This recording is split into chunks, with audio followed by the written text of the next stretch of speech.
Good afternoon, everybody, and welcome to our weekly Penn State football press conference with head coach James Franklin. We'll open it up with an opening statement from Coach. Coach? Like always, appreciate everybody getting on here and covering Penn State football. Before I get into a brief Indiana game review, I would like to let everybody know, as you know, I don't typically get into injuries unless they are season-ending injuries.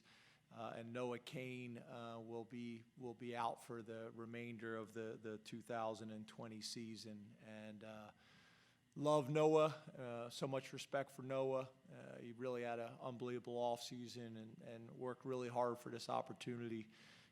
So we met with Noah ahead of time and felt like this was the appropriate thing to do. To give you guys all a heads up, but Noah will be out for the remainder of the 2020 season. Getting into Indiana, I think first and foremost you got to give Indiana credit. They played well and you got to give them credit. They did some good things on Saturday.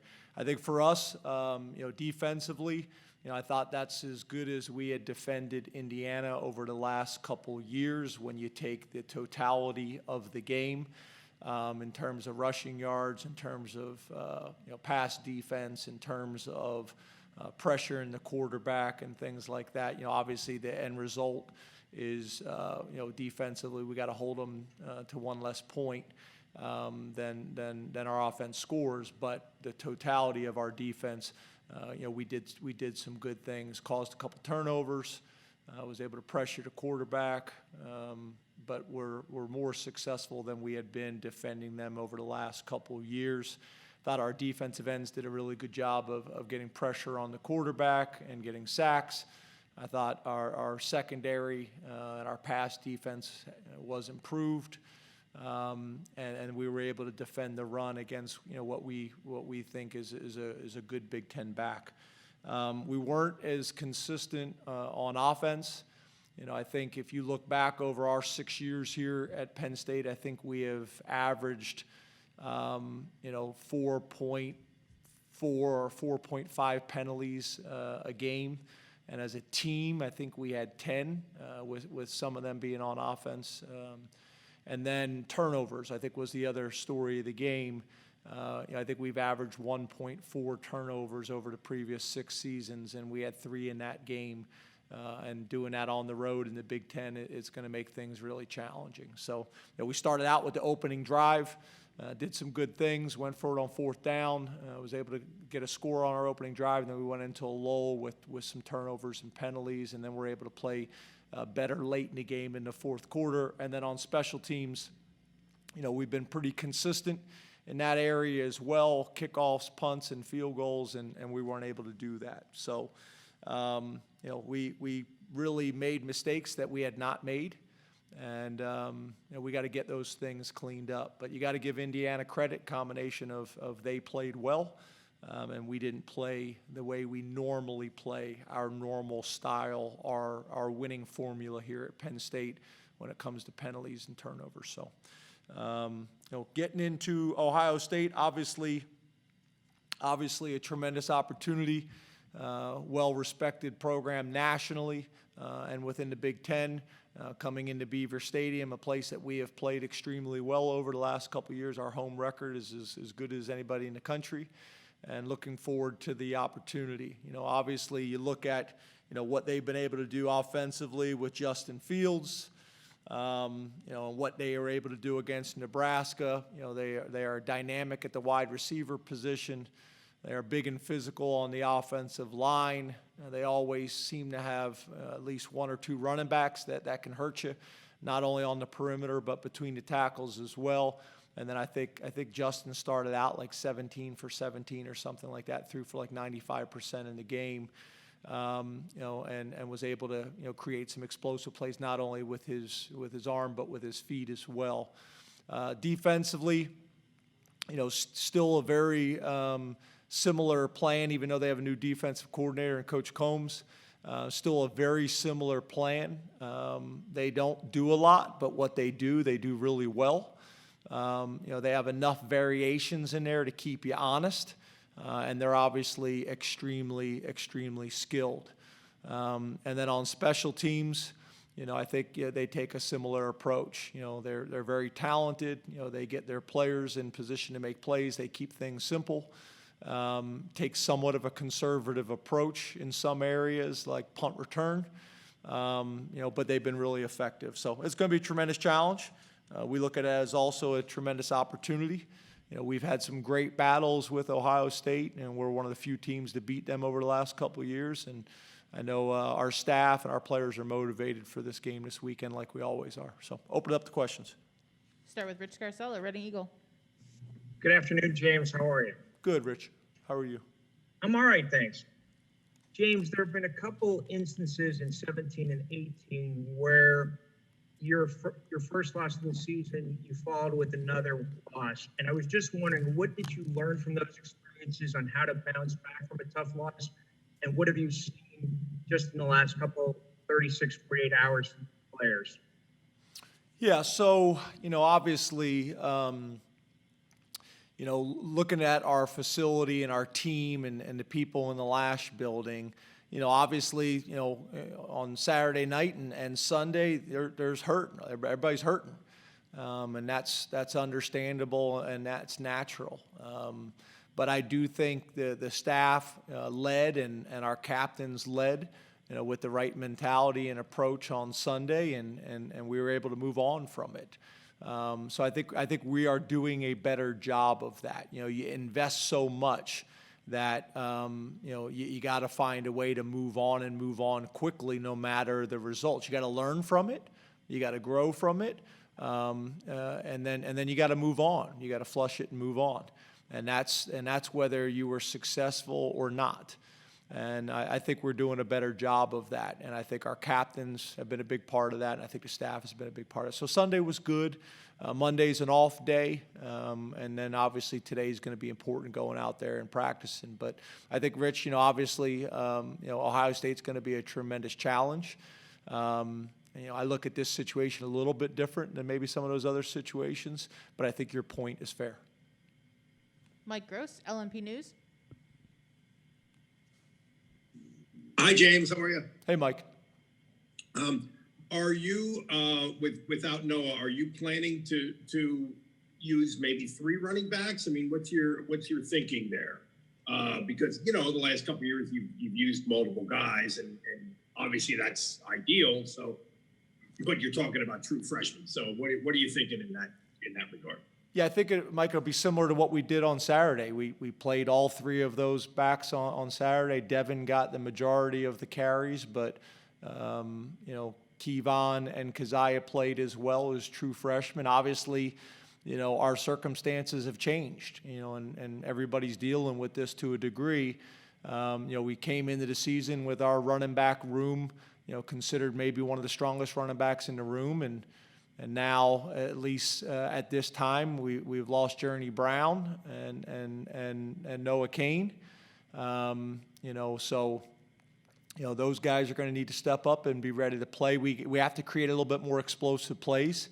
That was something that we felt like Journey and Noah were going to bring to the table for us. But this is just the nature of where we're at right now. The combination of injuries and COVID have got us to this point. And, when I talk about COVID, I'm talking about, all of it. Micah Parsons, all the ramifications of that. Tyler Donahue, Lions 247. Yeah, James, first opportunity to see Kevon and Keziah in game action Saturday. Do they look ready for this role, and knowing moving forward, they're going to have to be on that field quite a bit, I'm sure more than you anticipated when preseason camp opened? Well, I think obviously, although you tell everybody to approach things as if you're going to be the starter, that doesn't always happen. Again, when we got started with this, those guys, if I'm doing my math correctly, I think we're 4th and 5th on the depth chart. So now we're in a situation where they're going to play prominent roles. And we've seen flashes of really good things from them. During practice and training camp and meetings and things like that, but we thought we would have a little bit of time to let them gain some experience, maybe in not so big moments and meaningful moments, maybe early on, and let them grow into that. But here's where we are. They're both extremely talented. We have a lot of belief and confidence in them, but experience matters, and we got to speed up that maturation process a little bit for them.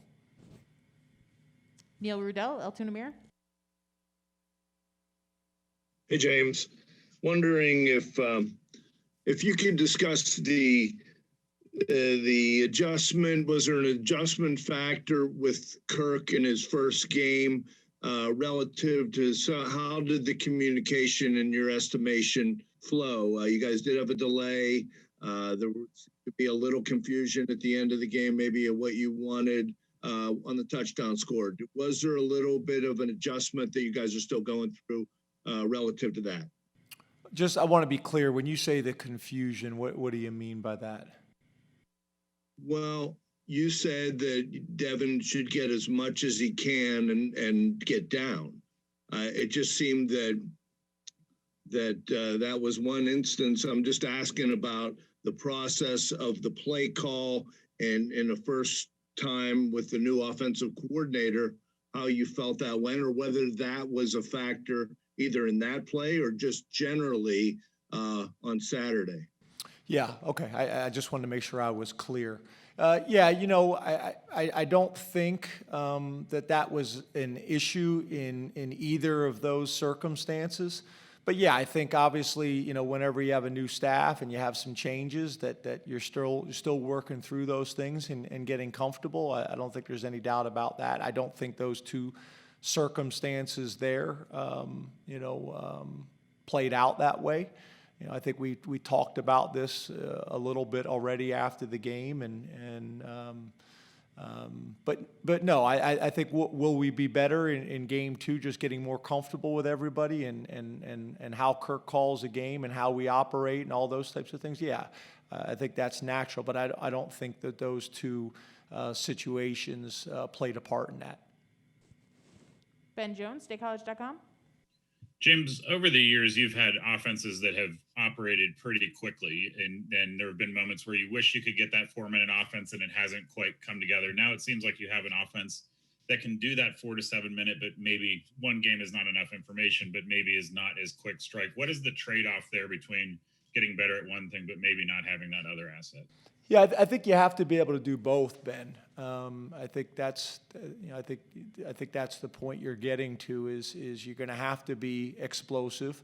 We've lost, two of more of the explosive athletes in the country, before the season started.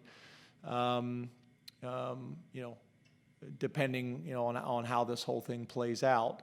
And then I think the other thing I would say is we have some opportunities for some explosive plays in the running game, in breaking a few more tackles and sustaining a few more blocks. We got to find a way to create more explosive plays in the passing game. That's something that we have to do a good job of. We've done that at times. And then then we got to be able to get into some formations in obvious running situations and be able to run the clock out. And I do think we're in a position now with what we're doing offensively to be able to do both and do both well. Being explosive in 2020, a lot of it deals with being able to make plays on the perimeter. If you're going to be put in one-on-one situations, you got to be able to make people pay for that. If you get a light box, then you need to be able to create explosive plays there. And then there's going to be times in the game, whether it's 4-minute or whether it's short yardage, that you need to be able to run when everybody in the stadium knows you're going to run. And those are the conversations that I think me and Kirk had, beforehand and since then, and is our objective. Frank Bodani, York Daily Record. Hey, good afternoon, James. As far as Devin Ford, it was the first time we got a chance to see him as a feature back, so to speak, his biggest playing time. How do you think he did overall for that first big shot? His growth going forward, what's the biggest thing you think he will grow from going forward from that first game? Yeah, I thought he did some really nice things. I thought his mentality was really good. Obviously, again, there's a difference between being a guy who's rotating in with two other backs and being the guy. And in the Big Ten, very physical conference, very good defenses in our conference, and the style of offense we're running. So I think he did some really good things. His leadership is going to be key with those younger guys as well. But I just think, you're going to have to change your mentality. It's one thing when Noah was the starting back and Devin was going to rotate in and be a complementary piece to now being the guy. And I think he'll grow into that. There's no doubt that he has the talent to do that. And there's no doubt that we believe in him, but there is a difference. There is a difference between being the lead dog and a rotational piece. Joe Giuliano, Philadelphia Inquirer.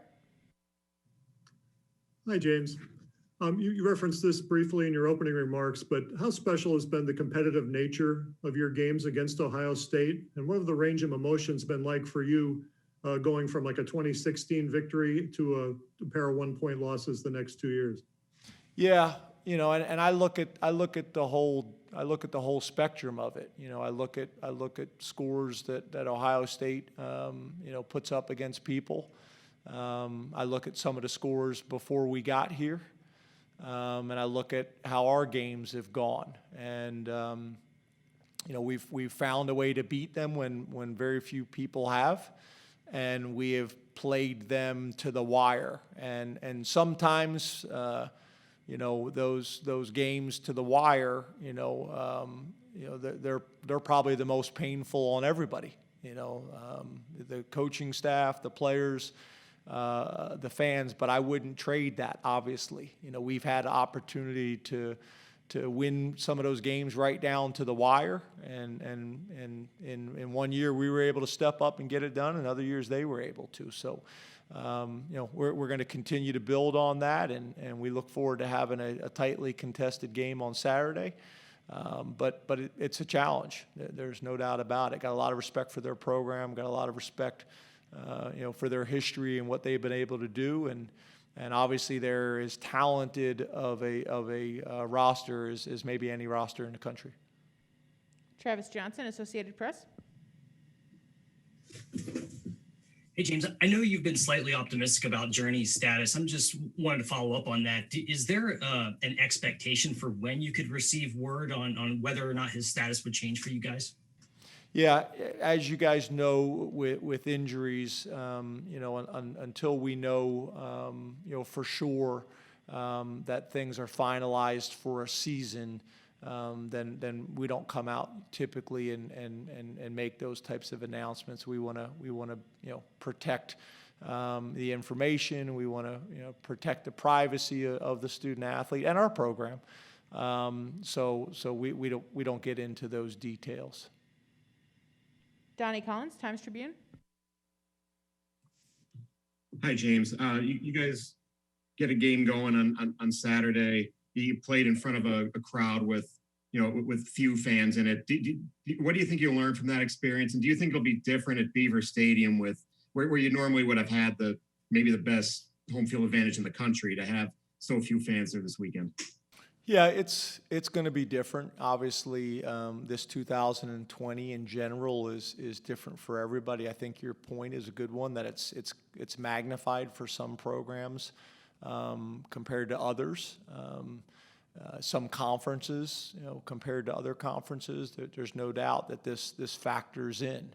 But once again, this is the reality of it. We've known that this is the reality of it, and we need to embrace it and be ready for it. Our practices will reflect that. Would you love for this community to have a whiteout? Would you love for our fan base to have a whiteout and our players and specifically our seniors?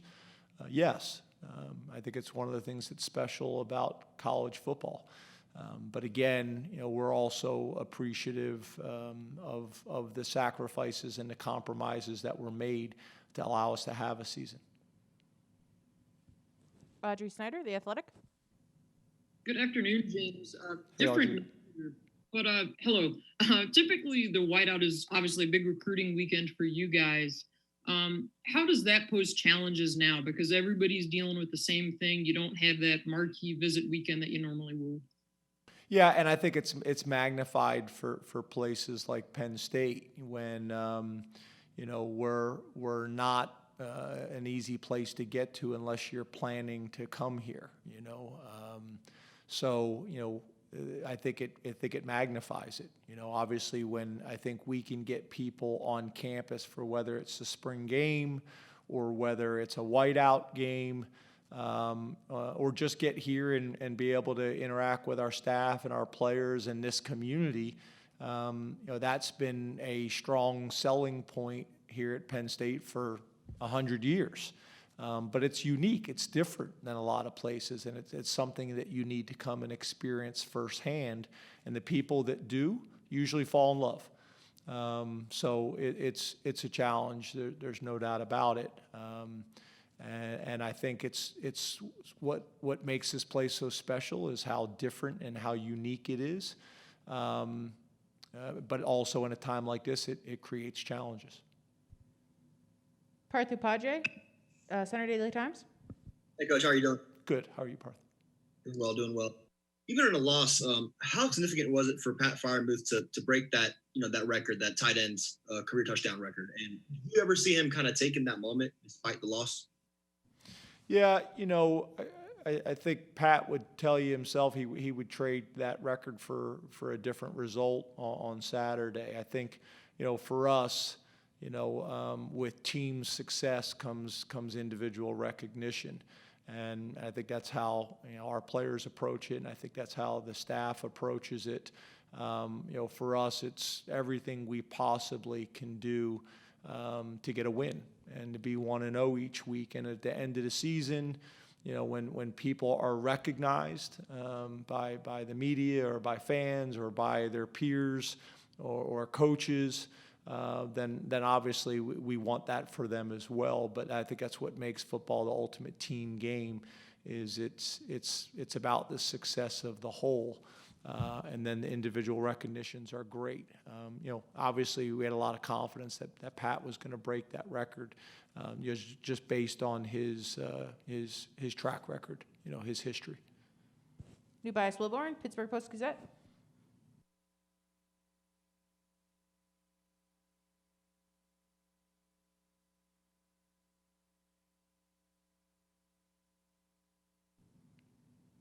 New Bias? All right, we'll move on to Mark Wilson. Go ahead, New Bias. New Bias, we can't hear you. You're breaking up really bad. So we'll move on to Mark Wogenrich, SI.com. Wogie? Hey, James, how are you? Sorry about that. As long as I can be heard too. You discussed just a bit about the whiteout, a bit about the atmosphere. How do you go about maybe recreating that in some way this weekend? Minute, Mark. We're trying to mute. 2020.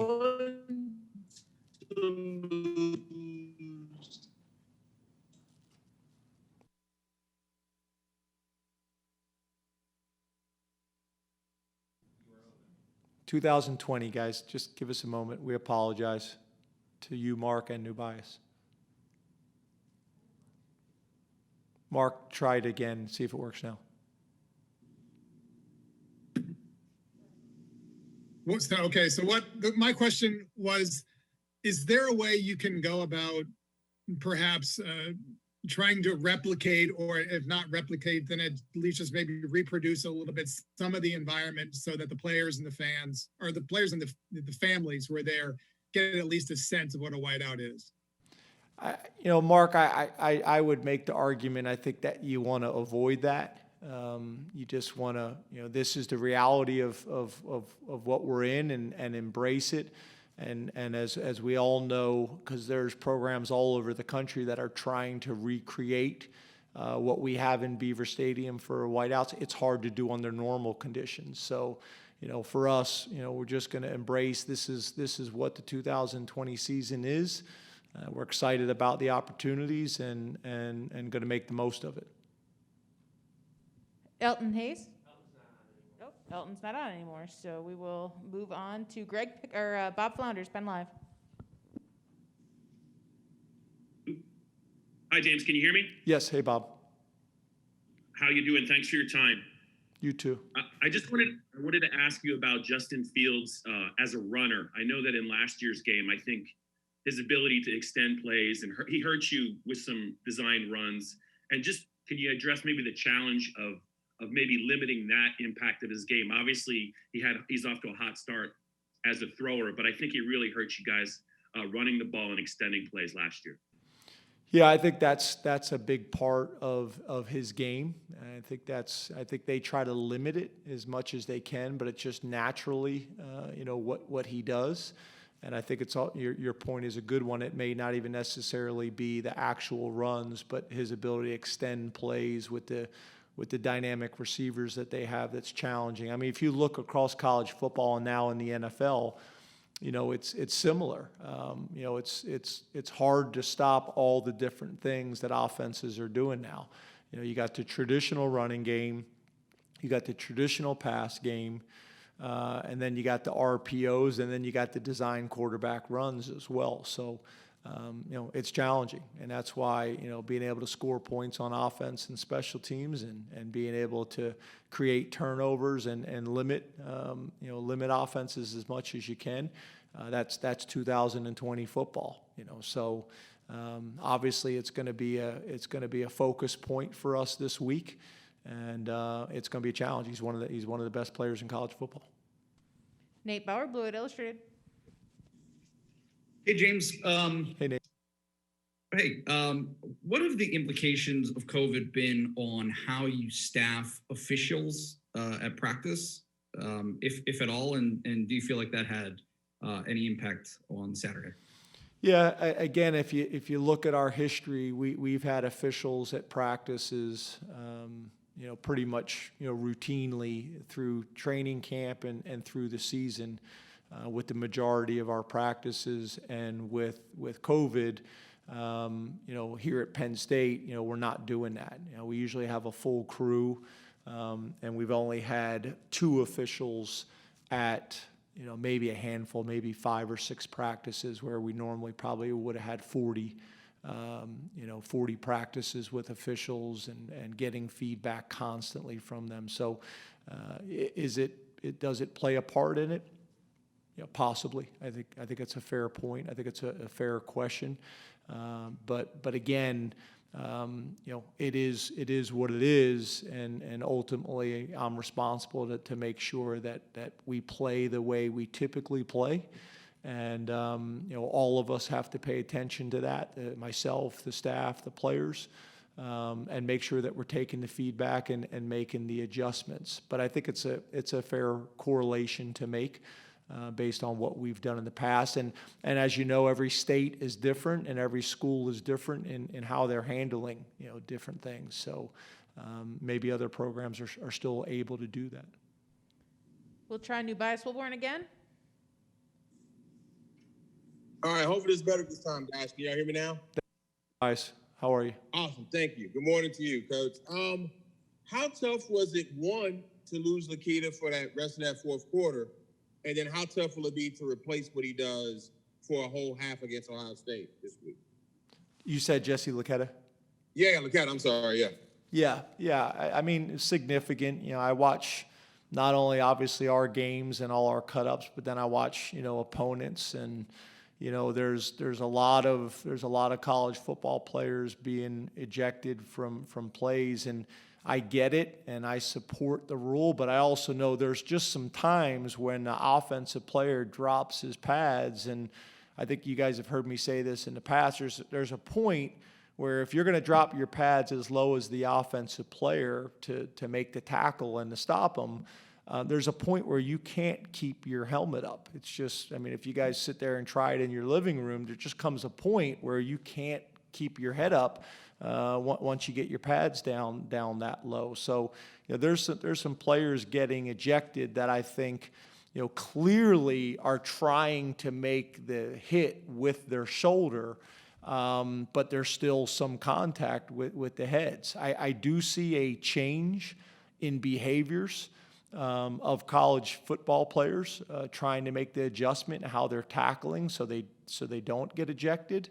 But it's still happening. You know, I heard some announcers this weekend just talking about, you know, that, you know, is there an argument to go back to a little bit like the face mask penalty where you had a 5-yard face mask and a 15-yard face mask? Because to me, there's a big difference in the targeting penalties as well when somebody truly, you know, use the helmet as a weapon and clear head-to-head contact, and the other ones that happen that technically are still targeting penalties, but it's clearly obvious that the defender was trying to make the hit with his shoulder. So that's hard. I get what we're trying to do. We're trying to protect the game and trying to protect the student athletes, and that's the most important thing.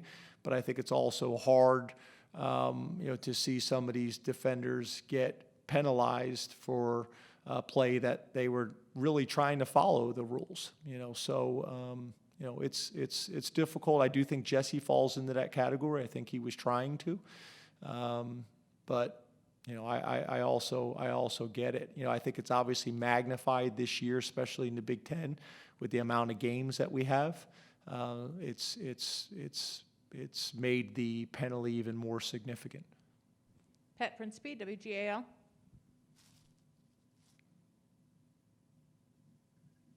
Hey James, how are you? Hi, good. How are you? I'm good. All things considered, you know.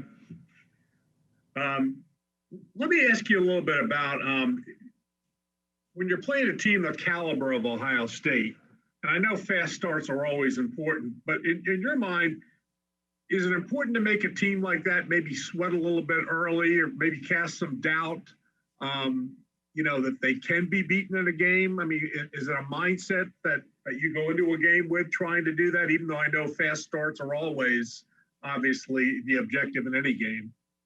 Yeah, well, I think again, if you look at our history with them, you know, we've done it a number of ways. You know, we've won late with big plays. We've had early leads, you know, and battled all the way to the last play of the fourth quarter. So I think at the end of the day, to beat this type of opponent, it's not just about a fast start, and it's not about finishing strong. You're going to have to play well for 4 quarters. And that's starting and that's finishing and that's everything in between. You know, to beat this type of team, it's not going to be pieces. It's going to be a whole, because I think you would probably agree. You know, we've really done both against this team in the past, and it's worked for us in one instance, and it hasn't got it done in others. Dennis Dodd, CBS Sports.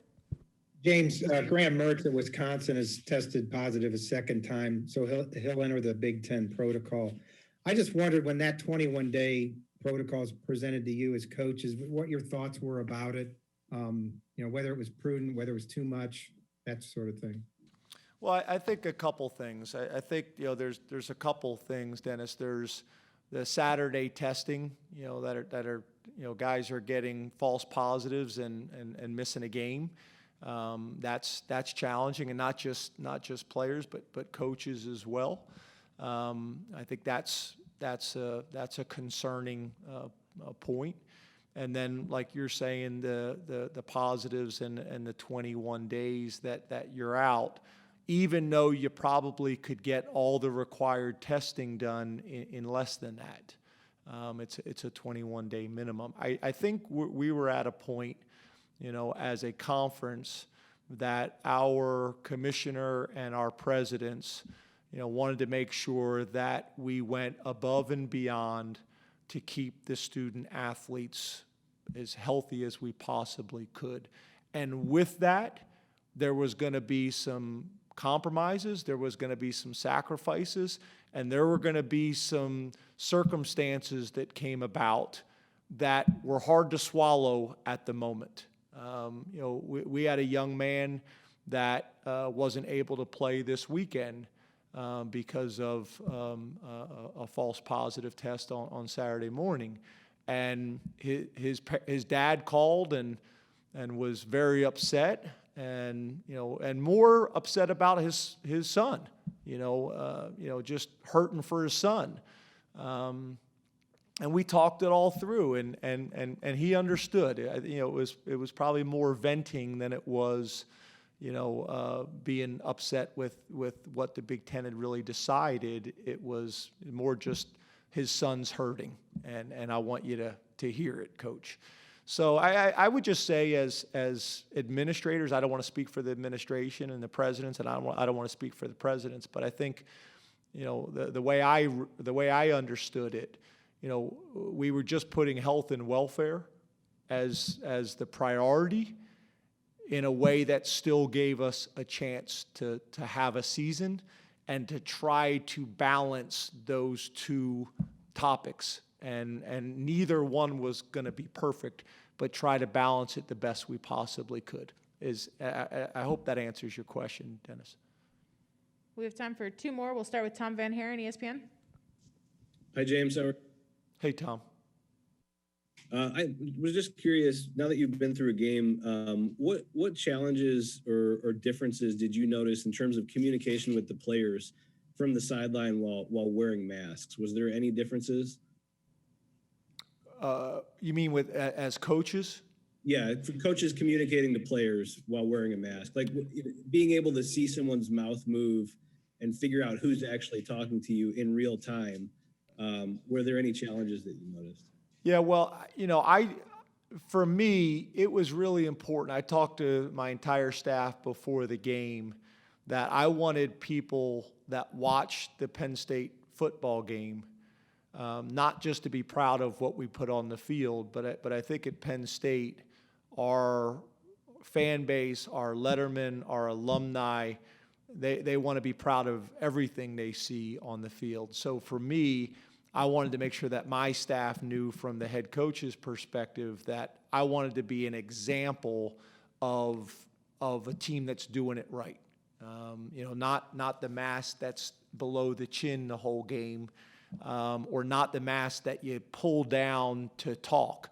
And did that create challenges? Yes. Have we all realized that our hearing is probably not as good as we thought because we're reading lips as well as listening when we talk? Yes. When you're trying to scream something to a player on the field, is it easier to do without the mask on? Yeah. But, I wanted people to watch Penn State football and say, look at their sideline, look at their coaches, look how they're going about it, and they're trying to do it the right way under very challenging circumstances. Now, at the end of the day, is anybody talking about that? No. Everybody's just talking about the results on the field, and I get that. But to me, as the head football coach at Penn State, our goal is to try to do it all and do it the right way. That's in the best interest of our student athletes. That's in the best interest of our staff. Ultimately, I have a responsibility to try to keep everybody healthy and safe. So that's what we were trying to do. And is there problems that come with that? Yes, Tom. But we made that decision that we were willing to make those sacrifices. Last question to Peter Terpstra, WTAJ.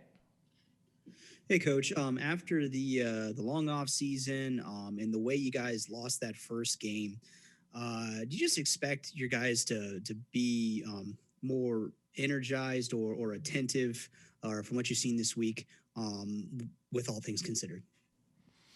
Yeah, what I would tell you, Peter, is I watched the tape. We played hard. It's not like we look back at that game and we didn't play hard. We played hard. We played with passion. We didn't always play smart. Again, with the turnovers and the penalties and things like that. So I think we'll play hard again, and then I think we'll obviously learn from some of the mistakes that we made in week one, and we're going to have to against a really good opponent. But I don't necessarily feel like some of the things that you some of the statements you made in your question are going to show up this week, and they weren't there last week. We made mistakes that we typically haven't made, which are the turnovers and the penalties, which, we preach all the time, there are things that get you beat since the beginning of time, especially the penalties. The other one is typically explosive plays, and we were able to limit those, but we didn't make enough of them ourselves. Thank you very much, Coach. Thanks, everybody. Thanks, guys. Have a great day. I appreciate it.